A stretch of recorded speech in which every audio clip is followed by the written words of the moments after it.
Hey everyone, welcome to Beginnings, the show that asks, where do creative people come from? My name is Andy. I'm the host of the show and a writer and performer based in Los Angeles, California. How is everyone?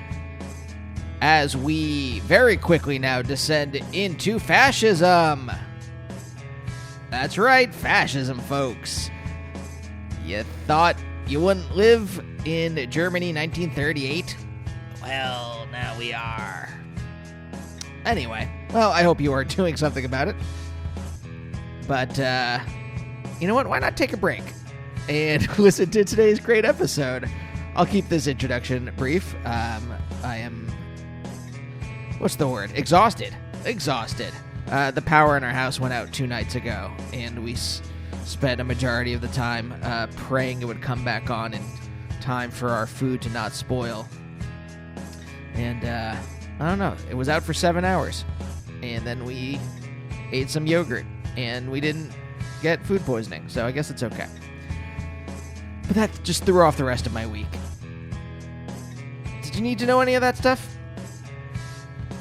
Why don't I tell you about today's guest instead?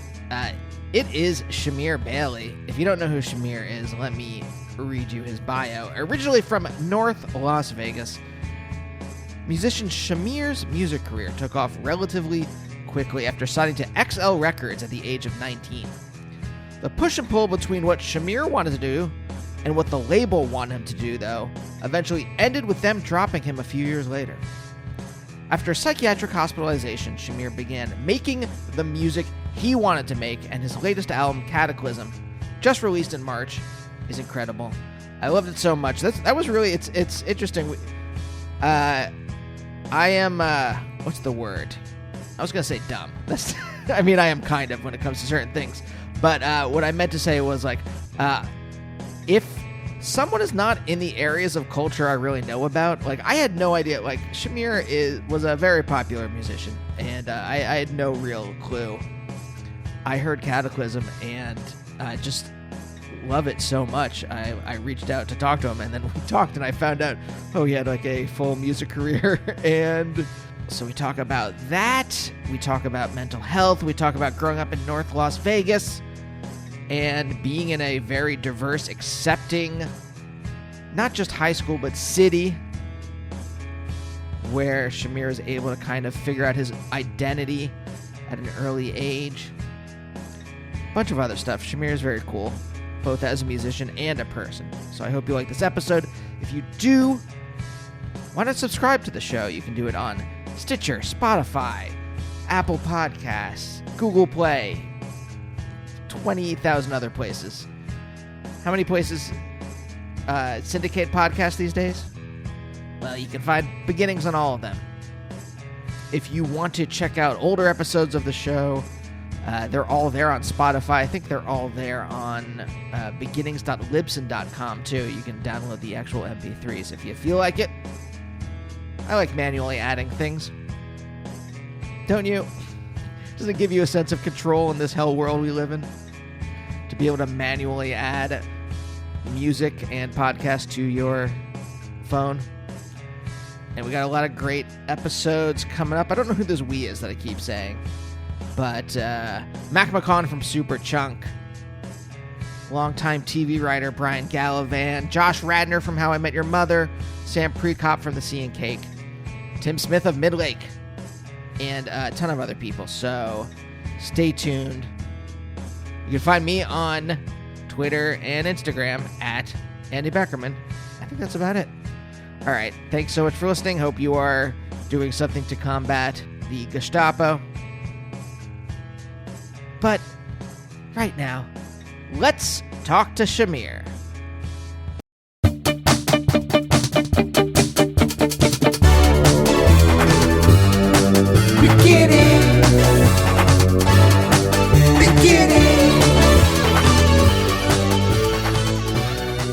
What emotional space are you in right now?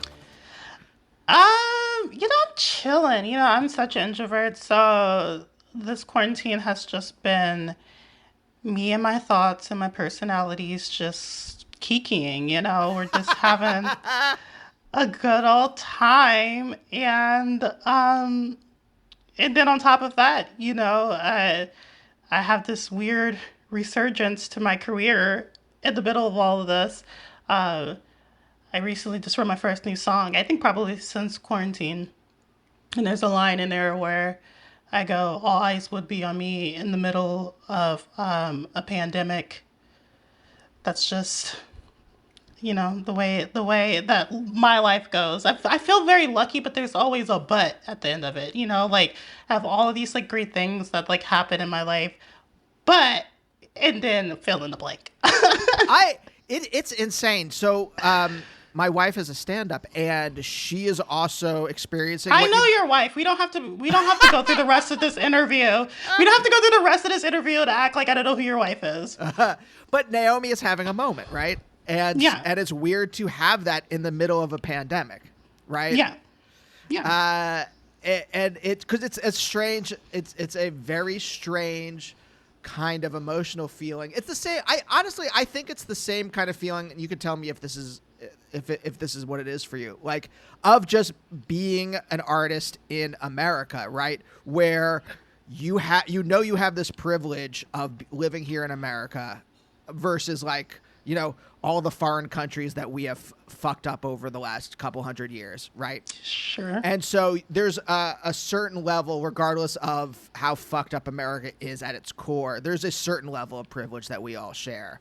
Yeah. And so there's this guilt of like, well, I wasn't born, I'm not in Latin America where we train death squads to go in and just murder people. But at the same time, and I am lucky that I get to make the things I want to make. Yeah. Yeah. I think it's that. I think it's more so. I mean, it's that. And it's like, yes, there's obviously like a level of privilege to this, but I think what is kind of just like frustrating is that it's like, a lot of people are just like, how are you celebrating? And it's just like, how can I be? You know what I mean? Like, Right. and I think, but also it's important to be able to celebrate, feats and like good things that happen in your life, but I think the hard part is that I simply have not and cannot, at least not right now.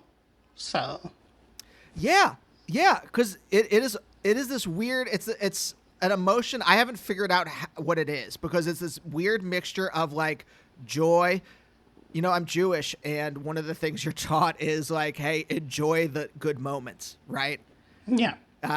Because they're few and far between. So it's this weird mixture of joy and excitement mixed with guilt and apprehension. And I don't know what you call that emotion. I don't know what it is. It's a strange one. Yeah, bittersweet. I like that. Yeah, Yeah. it is. It is. So, okay. So we're inhabiting that bittersweet emotional space. Yeah, but today has been a good day though. I Yeah. would say today it feels nice. Nice weather. It's been sunny. I made pancakes. I had a smoothie. I listened to like bossa nova while I was cooking. So today it started out pretty chill. Yeah. Well, this is something I haven't asked this for a while, but it made me think of it. Like, do you remember a time when you were younger where you had this same kind of feeling? Like when you What do were you a mean? kid. When you were Like a what kid, feeling? do you remember like this kind of bittersweet feeling that you're feeling right now? Do you remember a Uh, time when you were a kid when you felt that same kind of feeling? I think, I think, I think queer adolescence is just bittersweet in general. So sure. I mean, you grew up in like outside Las Vegas, right? Yeah, in North Las Vegas. I mean, what is that area like? I only know Las Vegas from television, and so the only part of it you really see is the where the casinos are on TV. Yeah, well, North Las Vegas. It's just very southwestern. It's just very southwestern suburban. What I do like about North Las Vegas specifically is that it's always been really diverse. Probably one of the more diverse, uh, like suburbs of Las Vegas. Um, but it's still ratchet as hell. Um, but also I love that too as well. You know, it's very Northwest Vegas growing up, I think, was just like perfect for me because it was very diverse, but it also was just like there was no keeping up with the Joneses. There was none of that, you know. Everything was just like very take it as it is, um, but also, but it's also had this like weird like country southwestern vibe to it, but also, you know, Nevada is usually always a blue state. So it's like, you know, fairly liberal. My high school specifically, was overtaken by the gays. I always say that that my high school is basically like a glee, essentially. Like the gays ran the school. So What? Really? yeah, I was popular in high school. It. I mean, what's that? I mean, I was gonna ask a question. You know, as you brought it up a little earlier, I'm like, oh, you are growing up too in a time that's a little more. I mean, I was a teenager in the '90s, and it was like the air was thick with every kind of phobia you could, Yeah. right? And I'm like, oh, you're about 15 or so years younger than me. I'm wondering if growing up in a somewhat more accepting time. Yeah. Uh, Somewhat. somewhat. Let's not go too far. This Yeah. is this is still America. Yeah. But also like you said, like you were in a context where you were in a high school where it was, where maybe it wasn't, you weren't in the minority? Question mark. Wasn't a minority, question mark. Not to say that, you know, everyone was queer, but there were so many queer people that it just wasn't something to make fun of, essentially. You know what I mean? Like, um, and I have been in North Las Vegas my whole life. It was just one of those things where it's just like even the only people that attempted to bully me was like new kids, and then the new kids that would attempt to bully me would get like beat up because they tried to like bully me essentially. So that was that. So do you get to kind of develop, be who you want to be? You know, instead of like having to search for an identity or have to discover, like, you know, if you would have grown up in a place that was like where you had to kind of just like play down who you were, right? Mm-hmm. If you would have had to like discover who you were later in life. Did growing up where you grew up like let you be who you were earlier than you might have? Yeah, for sure. You know, I've had I specifically this one interview.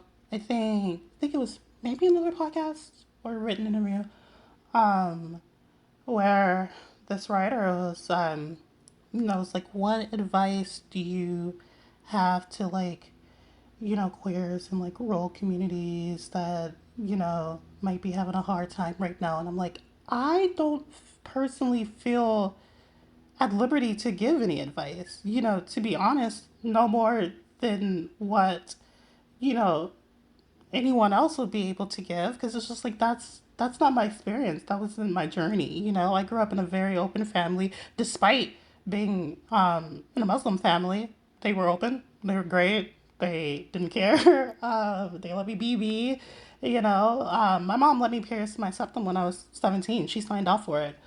Um, so I've always had the room to be myself and express myself and do find myself in a natural way than most queer people are not allowed to, like at all.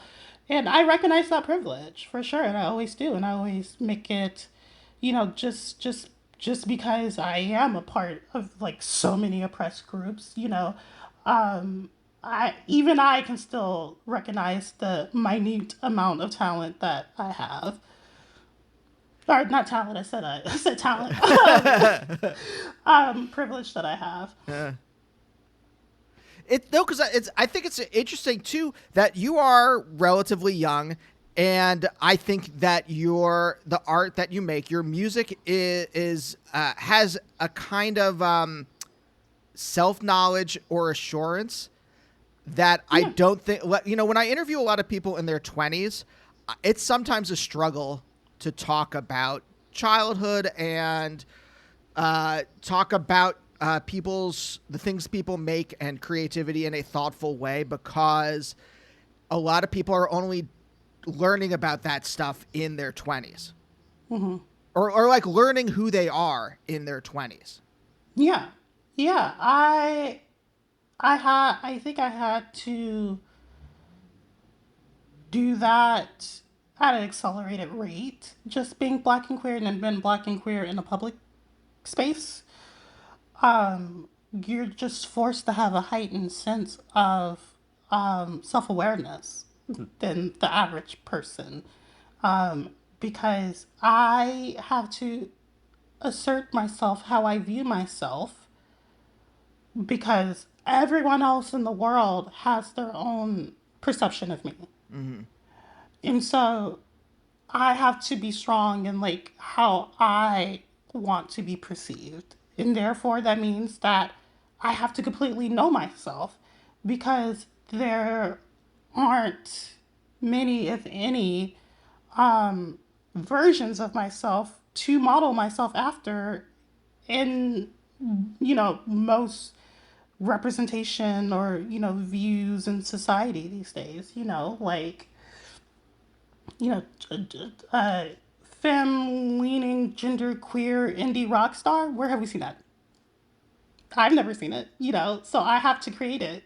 And that means digging really deep within myself and knowing what that means to its fullest capacity, because I'm not only doing that for me, I'm doing that for future generations of me's.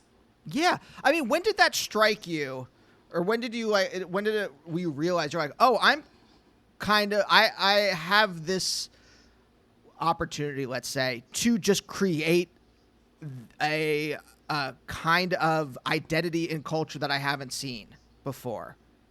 Because indie rock is so is. I remember when I first started, I thought indie rock would be this space where it would be where all the things that I hated about culture, misogyny and racism and homophobia, I'm like, oh well, we all like this music that is kind of left of the dial. So obviously, we're all going to share the same politics. And then you start meeting the people, you're like, oh, you're just as awful as someone who likes Maroon 5, but you like Superchunk instead, right? So you have this. You when did it strike you that you had this opportunity to like build this? I don't know, place in I culture. think, I think the same way that you kind of came to that realization. When I came to that realization, that's when I realized, oh, this is important for me. Like, I need to, like, this, yeah, just kind of just like realizing that, yes, like, you think that all of these people that listen to, leftist centered things will share the same kind of, politics as I do, and like aren't anti-black, and aren't all of like these things, and it's just like they might not outwardly be, but there's a lot of gatekeeping, and and so once I found myself with any kind of platform, like, yeah, I realized that there was still a lot of dismantling even within that to do. And me having the platform to do that was important for me to help with the dismantling. And I always grew up listening to rock music. I always grew up listening to avant-garde, indie, anything that was left to center. Not even because one thing I noticed, and I mentioned this before in the live stream I was doing, is that like, I always loved the avant-garde because I just love the sound of dissonance. Like, dissonance and discord just really resonates with my spirit. It resonates with my soul. It's just as simple as that. So the Indian avant-garde stuff that I was listening to when I was like younger wasn't because someone that I thought was cool put me onto it, like a lot of people. You know what I mean? No one in North Las Vegas was listening to what I was listening to. I was listening to it because I literally wanted to, and I was ostracized because I listened to it until I moved to Brooklyn, and then I was cool. And that, that dichotomy was weird, like it was just like, okay, like, so yeah, I think I think just overall in general in indie music and music in general as well, kind of like that authenticity, that genuine authenticity, because indie music is seen as authentic and earnest, but Ah, um if anyone, people who are listening, I did air quotes, um but so yeah, so I want to bring that actual authenticity, and me just being me is just kind of like, I don't want to say a bonus, but just kind of just like an added thing, being black and queer is just like an added thing that just makes it more potent. yeah. So wait, so what music were you listening to, and how'd you discover it? If there was no, like, my best friend's older brother was in college, and he would like send us records. So the weird thing about being kind of like a Gen Z millennial cuspy like me is that, I share a lot of like the similar like kind of like memories um and the things that kind of like make me nostalgic also like make you nostalgic as well. But also I've been streaming since I was in 6th grade.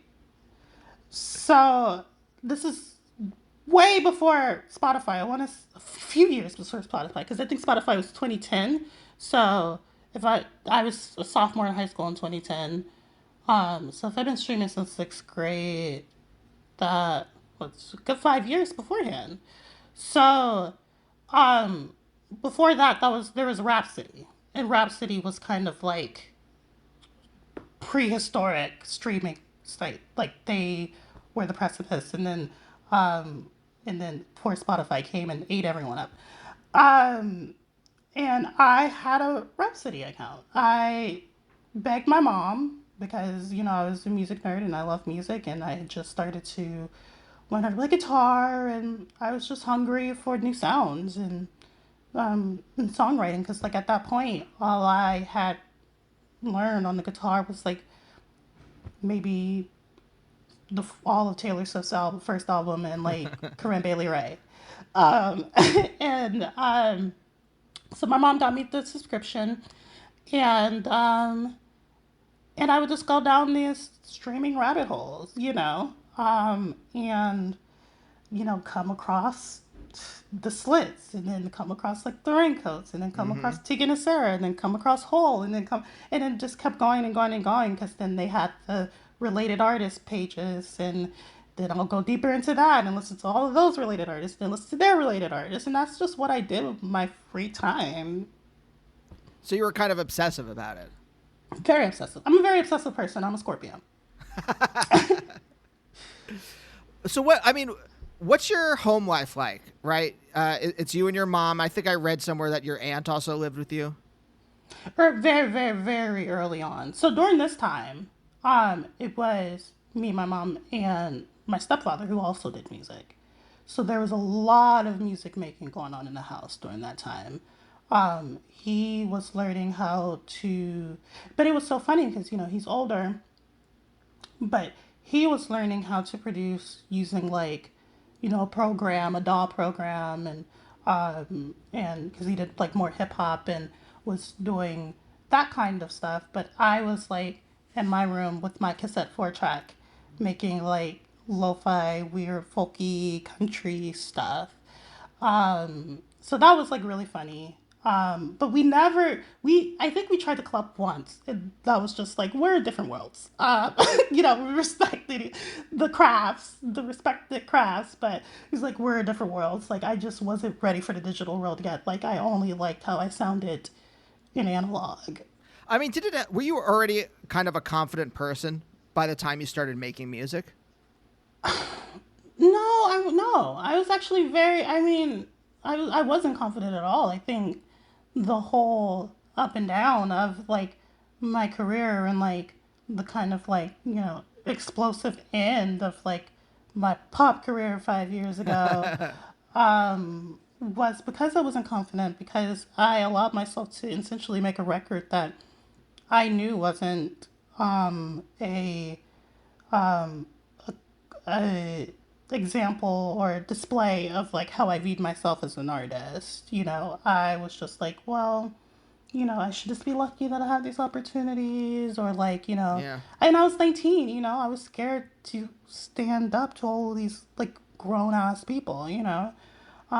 And they most definitely treated me like a child most of the time, you know. Um, so yeah, I could have had more confidence, but I think I had more confidence than most people my age at that time. I think it would have been unfathomable for me to have the level of confidence that I have now at 19. You know, it was just like I was 19. Like, you know, like, Yeah.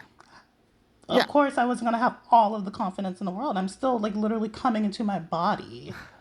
Yeah. I mean, at 19, I was just off of thinking that I was going to be a ska kid and being really into ska, and then being like, wait, I don't like this actually. What's my identity? So I had almost no self knowledge when I was 19. I did not. But the thing is that I knew my identity. I kind of suppressed it for the sake of like this really good opportunity that was in front of me.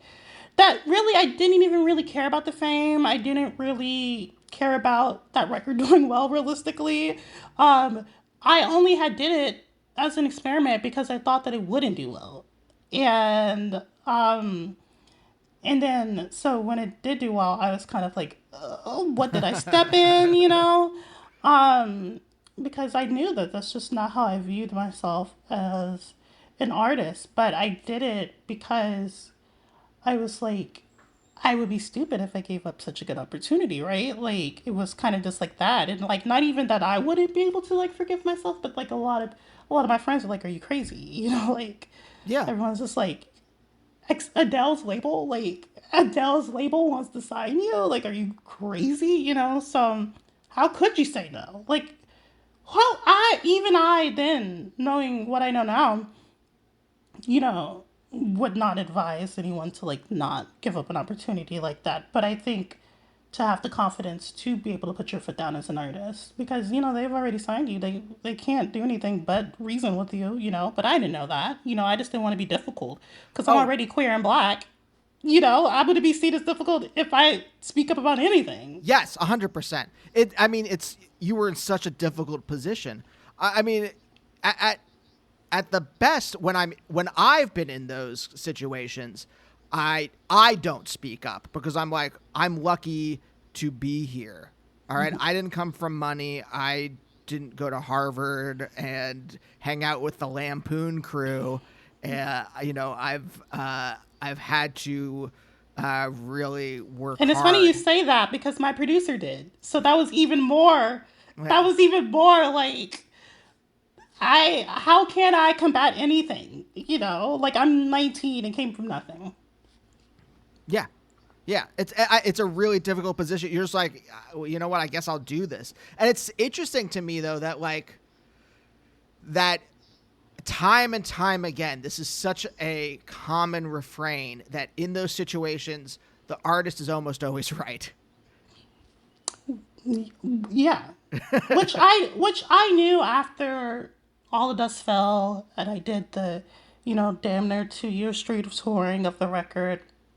You know, I did my time essentially. And then when I gave everyone everything they wanted, I said, I'm not doing this anymore. You know?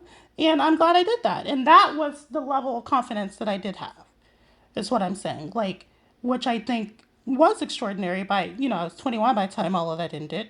Was extraordinary for a 21-year-old, you Yeah. know? And it was a long road afterwards, but I don't regret any of it because now I'm the artist that I want to be, and people are seeing the artist, see me as the artist that I want to be. And that was something that when I first blew everything up, um, they were not positive about. How can you rebrand yourself completely by yourself at that? You know, no Yeah. teams, no labels, none of that. You know, and it's just because this is the artist I'm supposed to be. The music is going to speak for itself, which is done. Wait, you said you blew it up. Does you mean you had like a contract you kind of walked out on, or you just waited till the end of the contract and then Well, left? okay. So by blowing up, I mean it started with, yes, I got dropped, and so that was kind of like my out. That kind of was like a good omen for me, cause like who's gonna stop me now, you Right. know? Right.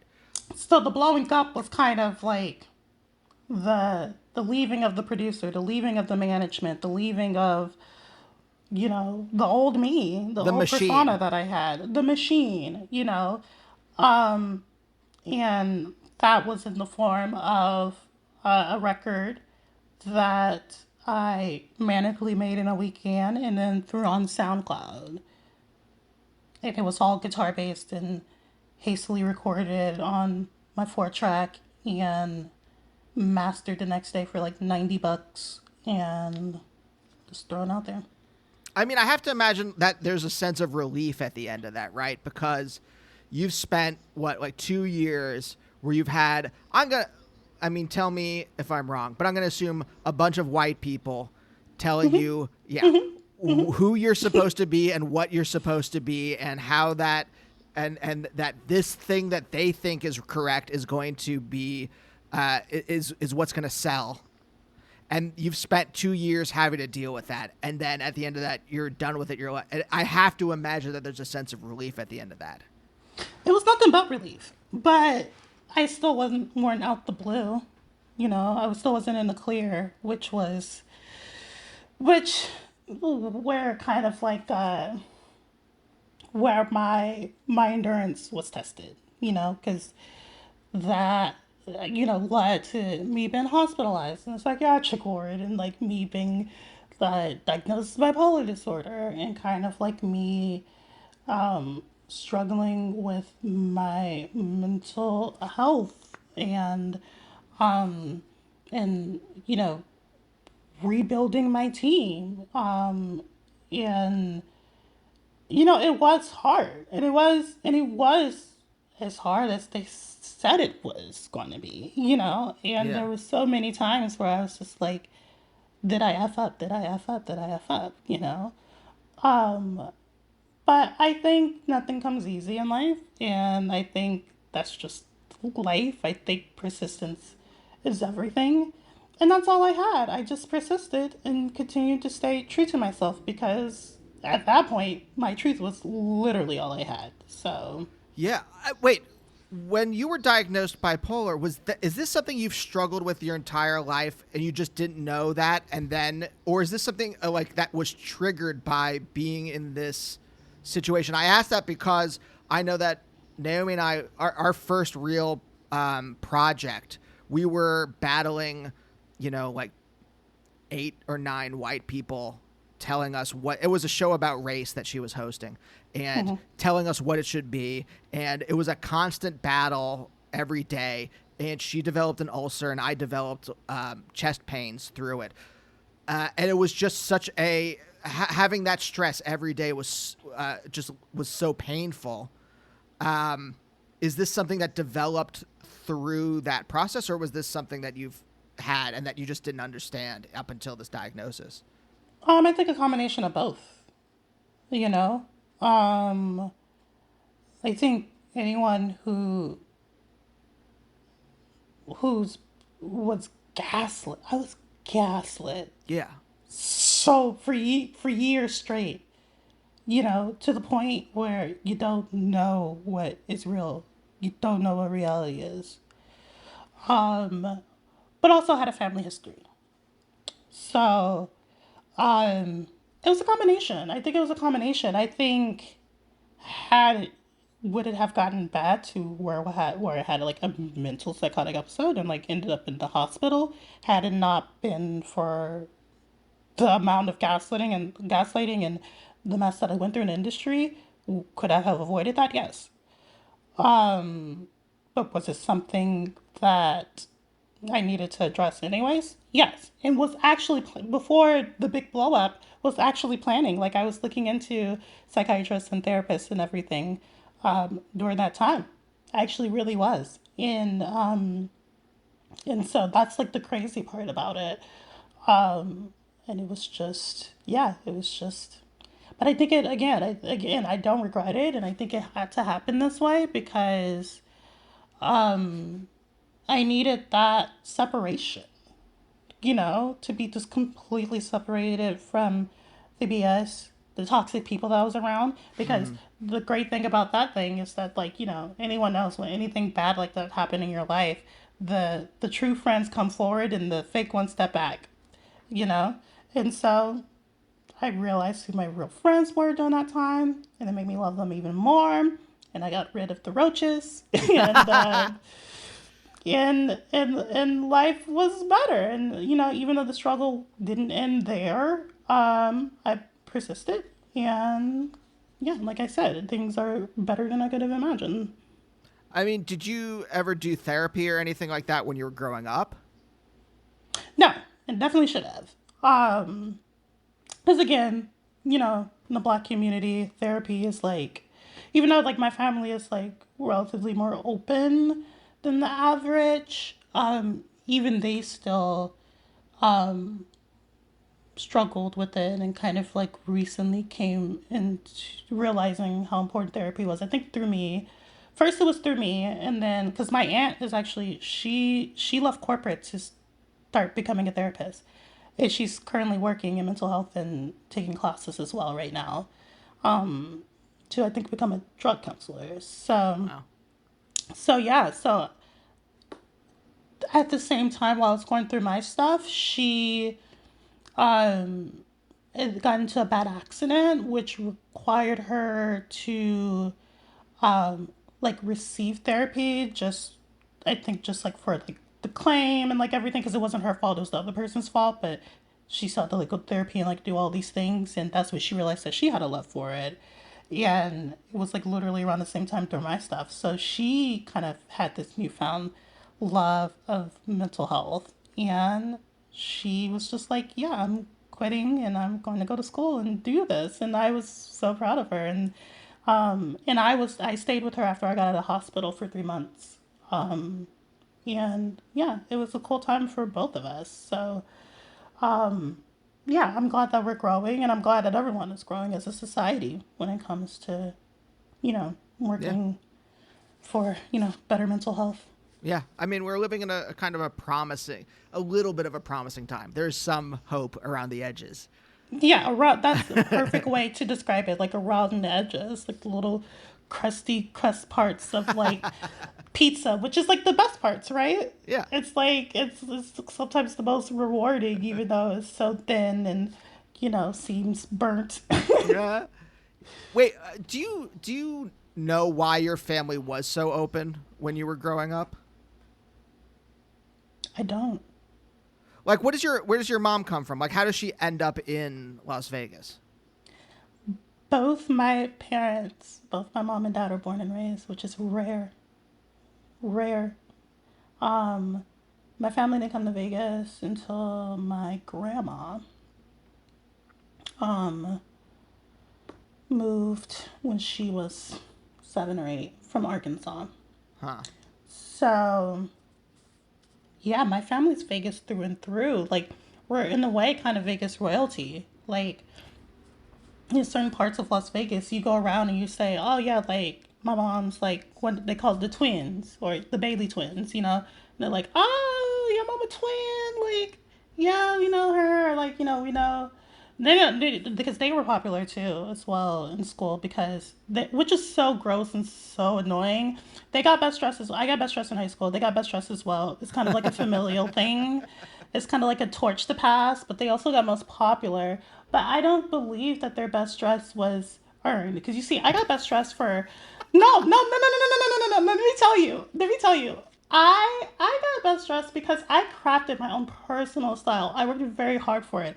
I had themed days every day at school. I would come dressed as a greaser, dressed as in a dashiki, dress, like 70s bell bottoms. Like I had a different theme every day. It was like very much drag. Like school was my runway. Mm-hmm. They got best dressed because they wore the same outfits every day. I'm like, that's not original. You're I thought that was the ugliest thing. I was like, you guys wore the same outfits every single day. Like, did not miss a day. They was like, no. I was like, that's psychotic. I don't like that. You are reading But your mom on a podcast. I am not going to step into the middle of this. listen, I don't care. They don't look, listen. Anyway, once I got to high school, like my geometry teacher, not algebra 2 teacher, was my mom's algebra teacher.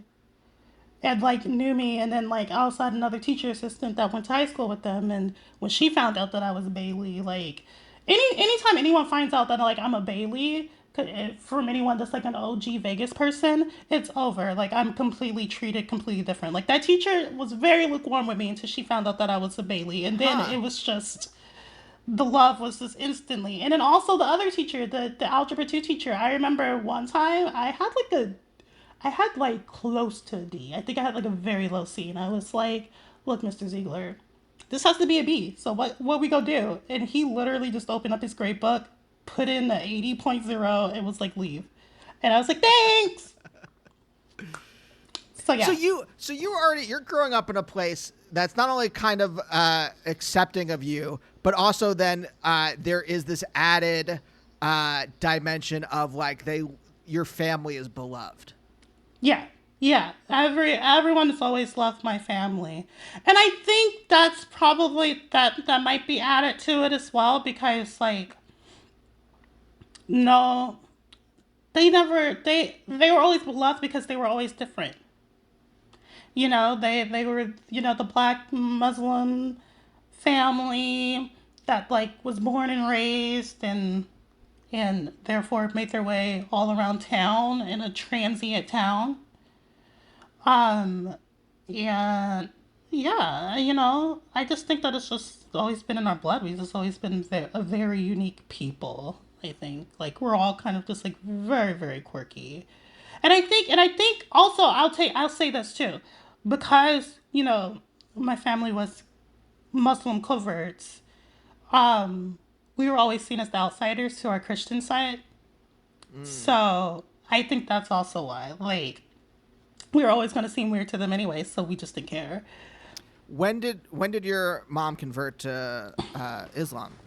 So it wasn't my mom. My mom's not. No one in like that side of my family are even Muslim anymore, except for my grandma. It was my grandma who converted. Okay. And my grandfather, and then they were raised Muslim, and then my mom started to raise me Muslim up until I was like probably like in developmentary middle school, and then I was just like, yeah, no, this isn't for me. And then I think when I said that, she was like, yeah, this isn't for me too. And then she just delved way deeper into the other side of things that I ever even started to. And like now she's basically a witch.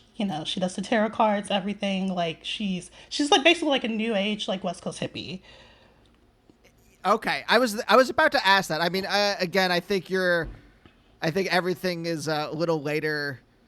Everyone's younger than I'm thinking in my head, right? Where I'm like, oh, was she a hippie in the '60s? I'm like, she probably wasn't. She My mom had me at 18. So she's 45, 46. right. So she's born in the '70s, about. Um, so I'm trying. Like, how does she become this? In my head, she's this hippie, but like, how does she become this kind of unique person, or how's she allowed to develop her own personality? Well, she was an adult by the time that happened. She's actually very religious. Like I remember some of like my early memories in third grade was like waking up at 5 a.m. and doing my prayers with her. Mm-hmm. Um, and I think when I was raised in Nation Islam, which is like, Farrakhan, Malcolm X, that whole thing. Yeah. And first of all, it's so sexist. And they do these classes where they separate the boys and the girls. And the men's classes are called FOI, which stands for Fruit of Islam, the gayest name that they could have possibly had. Um, and I did like maybe two of those classes, and it was just a bunch of misogyny BS, even before I even probably knew the word misogyny. I was like, no, ma'am, no ma'am, this is not going down for me. I'm not doing yet another one of these classes. You learn a lot of stuff. It was a lot of informational stuff, but it also was just bogged down with so much misogyny, and and every sentence is the white man is the devil. And like, yes, we know this, but like, do we have to hear it every day? and and so I was like, I was like, I'm not doing this anymore. Like, I'm good. Like, it did also, this is, I think I remember telling, I was like, I gotta go to school the next day with all my white friends. And I don't think it's healthy for me to, like, be looking at them and, like, being angry. Um, and so she was like, okay, cool. Like, she just did not care. It was just like, that was that. And then it's just something, I don't know what it was. It's just something awoken in her. And then over the years, after I said I was done, she just started to develop her own whatever she is now more and more, and just got deeper into kind of like the occult stuff and the, earth healings and, vacationing at Sedona, and just got deeper and deeper and deeper. Into white woo woo. Wait, what? White woo woo. Like What is that? when I think of like new age stuff, a lot of people will call it like woo woo, like it, like the idea of just spirituality in general. Yeah. I think is that area, but it's weird because in my head that it seems like that is it's very like a white woman kind of thing. Exactly. And she's very in no sense, like in that sense, my mom is very much a white woman.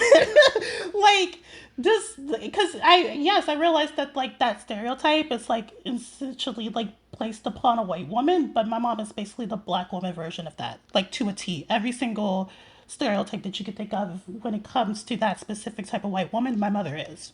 Yeah. So I mean, I just think it's really interesting too that you have like you basically grow up in this context where at every level people are letting you be who you want to be, right? Yeah. Your mom, your family, your high school, your teachers, the people in your town are kind of just like, yeah, do whatever you want. Yeah. Yeah. And I am lucky for that. I Yeah. don't know how I was just born into it. That's the only way. Um and again, that goes back to the beginning of our conversation where I was like, I am a fairly lucky person, but there's always a but. Um so yeah, imagine if I had my personality and I was like cis white and straight. you know, I'd probably be king of Las Vegas at this point. I mean, what is, Las Vegas in general, again, like I said, I only know it from TV. What's the reality of growing up there? Like, what is the atmosphere? Dusty. Dusty, especially North Las Vegas back then when I was growing up. They're building it up now because we're finally getting sports teams, so people are actually proud to be residents of Vegas now, which is insane to see. And every time I go back, it's getting built up more and more and more. Growing up, when I was growing up in North Las Vegas, there was just a pit of dirt every corner. And every time I go back, something's been built on top of the dirt pit. There's like no dirt pits anymore. And it's just crazy to see. It's just, but it also, there's just like no culture. There's like the idea of like mom and pop businesses just don't exist. Everything's a chain. Huh. Um, but there's again starting to be more now since they're trying to make it like more hospitable to the locals because people actually want to live there now. Especially downtown. Like downtown is like now like the hipster space, whereas it's like beforehand it was just like no one wanted to go downtown because that's where all of like the weirdo um like tourist people will go when they want to like get into like weird Vegas activities not on the strip, or like locals that were on drugs. Like that's what downtown was when I was growing up. Now it's the hipster capital, and it's like all these like trendy bars and record stores, and now the hipsters live downtown with the crust punks. They're still crust punks, but like still, it's like the hipster spot. It's so funny. Do you think that that contributed to North Las Vegas, it being such an open place that that there is this, like, again, in my mind, tell me the reality, but in my mind, Las Vegas is full of debauchery. It's full of, sex work is legal. And well, it's not technically, but it's legal in all of Nevada, but Clark County. oh, But you it, can still get around. it's accepted, right? When I was It's more growing, accepted. when I was growing up, sex workers would be a punchline to a joke, as Yeah. opposed to an actual human being who is doing this work because this is what they have to do to survive, right? Or Yeah. they like it. I don't, you don't have to put any kind of like Christian morality onto it. Someone's it was a punchline, as opposed to, I would assume it is more like you have a group of people that are living more to the fringes of culture in Las Vegas than in other places in the country. But also, the further you go into North Las Vegas, which is like where I'm from, like I'm like as damn near as north as you can go. Like where my high school was, like there was just mountains. There was like nothing else past my high school, and it also kind of had this conservative nature because there was a lot of Mormons as well. Huh. There was like four, like 3 or 4 Mormon churches just like in like a 3-4 mile radius of like where I grew up. So it also had that too. Like my high school principal was Mormon. They had like Mormon mass in the library every morning. So it was also very much like just a lot of the Mormon community like running a lot of North Las Vegas as well. Oh, interesting. So, all right, let me throw this out at you, and you tell me how it if it feels right. Maybe it's that you have so many different people living in close proximity to each other that you have to just be open to different kinds of people. Essentially, that's just what it was. That's what I'm saying. Like, it wasn't like North Las Vegas was like this, harmonious place because it was so diverse. But I think it was just diverse that everyone was just like, we gotta get along. Like, it was just like, and that's where the importance of diversity comes from, Like, I think a lot of people don't really, think that the diversity means like world peace. Not necessarily, but it does lower discrimination because like no one wants to have drama close to them, like no one wants to have that kind of this like drama and discrimination close to them, even if it's not necessarily to them, like when it's that close in your proximity, it affects you just as much. So Yeah, I mean, look, I don't understand on a moral level or an existential level. I don't understand it, but just on like I have to live in this world. I don't understand it. Right. I don't like, I hate the feeling of anxiety and frustration in me. I don't know why you would want to live where you have that in you all the time. Yeah, exactly. And it's just like, how can you other someone in a completely diverse area? Like, it's just like othering just comes from lack of diversity. So it's just like, you can like bully me for being queer, but I'm also not the only queer person, or at least the only like very like openly queer person. Or I'm not like the only like black person. Maybe the only Muslim person, but like no one knew and no one cared. I will say a lot of like it was very diverse, but as far as like Muslim and like the Muslim community, especially kind of like culturally, Muslim people, being Middle Eastern or Somali or something, that demographic definitely was not in North Las Vegas. I had no other Muslim friends growing up. I didn't make Muslim friends until I became an adult. Mm-hmm. Is there anything that sticks with you still from Islam that is like, oh, this was like, for me, for Judaism, I don't go to temple. I don't really practice that much. But like the morality of Judaism still sticks with me, and I think is important. And besides some of the cultural like food stuff, obviously. Of course, I think I think um, I wholeheartedly attribute me growing up in the Nation of Islam, the reason why I've always had this heightened confidence in my blackness than the average black person I've come across. Um, Hell yeah, like how can you not, growing up in that. So, and I grew up not only just like not being comfortable in my blackness, but just like loving my blackness and finding strength in my blackness and just never really even seeing it as a problem. It's even hard for me to like see my blackness as a problem now. I see it as a problem for other people. That's it. You know, and so I love it for that for sure. Wait, so what was your mom's job when you were growing up?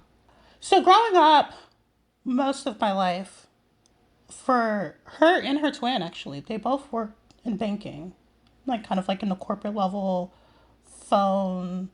I think my mom worked collections, and I forgot what my aunt did. And then my aunt went to school. So that's what she does. Like my aunt is like, okay, I'm done with something. I'm gonna go school for something else and do something else. So after that, she transitioned to becoming a paralegal. Went to school for that, and then became a paralegal of like this big timeshare company. And that's what she was doing before she shifted over to mental health. And then my mom went from banking. My mom stayed in banking the longest, and then she went from banking to real estate, Uh-huh. and she went to school for it around the time when I was like in high school, and I would like help her study and stuff, which was like really cool. And so yeah, she's a real estate agent. So I do think that's interesting. Interesting though. Both your mom and your aunt, they're like, oh, this is I want to do this other thing. I'm gonna go do this other thing. They didn't have any kind of like leftover dreams. They're like, nope, I'm done with this thing. There's something else I want to do. I'm not going to sit here and just pine for that other thing I want to do. I'm going to go do it.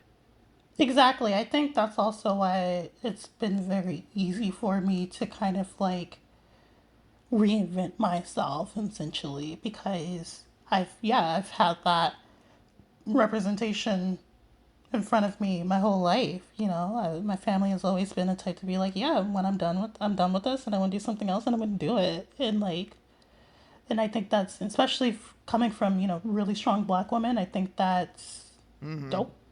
You Mm-hmm. know. Was your dad in your life at all, or was it just you and your mom and then your stepdad? So yeah, here and there with my dad. We've always so the thing with my dad is that he's never had a problem with my queerness. He's always been chill with that. But there's a lot of disconnect. He's still very broy, still very macho, still he played football, Mm. and so in a weird way, I always kind of had like maybe just like from a from a from a like who I can talk to like for hours and like kind of just like relate to more. Of course, my artistic stepfather, but on a moral level and like someone who probably mentally traumatized me less, my father. Like my father, just like he's just always been very neutral in Switzerland and this never has any problems. I've never had like any visceral problems with him. Like, is he just a chill dude, or He's just a chill dude. He's just a chill dude. No one's ever had problems. Like you'll never have problems with Ronald. Like he's just like he's just always been there. Um, but yeah, I just think that we just have less in common. um, it looks like we're at the end of the show a little bit.